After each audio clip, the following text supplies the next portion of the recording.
যে কোনো বাচ্চা এই 20 কেজি আলা মইটা উঠাতে পারবে তাকে নগদ 25,000 টাকা দেওয়া হবে। কিন্তু তার আগে তোমরা প্রথমে 10 টাকা 10 টাকা করে দিতে হবে। এই নাও ভাই আমার 10 টাকা, আর এই নাও ভাই আমারও 10 টাকা। এখান থেকে সরো, তোমাদের দ্বারা হবে না। বাবা আমি 20 টাকা উপার্জন করছি, আমি চেষ্টা করতাম কিন্তু আমার কাছে 5 টাকা আছে। কিন্তু আমার ভাই ভাই তুই কান্না করিস না, আমি যেখান থেকে হোক তোর জন্য দুধ আনবো। আমার কাছে তো 5 টাকা আছে, কিন্তু আমি দুধ কিভাবে আনবো? যদি আমার বাবা বেঁচে থাকতো তাহলে তো হয়তো। ভাইয়া আমিও উঠাবো, কিন্তু আমার কাছে তো 5 টাকা আছে।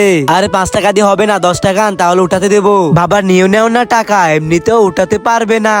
হ্যাঁ বেটা তুই ঠিক বলতাছস, এই 5 টাকা দাও, এবার উঠাও। অনেক আউটফল ভিডিওতে লাইক সাবস্ক্রাইব করছো, আজকে দেখি অসুস্থ মাকে ভালোবেসে কয়জনের ভিডিওতে লাইক এন্ড সাবস্ক্রাইব করে। আমি তো এই অসুস্থ মার জন্য লাইক সাবস্ক্রাইব করে দিছি, কিন্তু আপনি কি অসুস্থ মার জন্য লাইক সাবস্ক্রাইব করছেন? দেখ ভাই আমি উঠাই ফেলছি। আরে বাবা, আরে বেটা তুই এটা কিভাবে সম্ভব করছস? আমার বাবা উঠাইছে। আরে বাবা ওর বাবা তো মরে গেছে।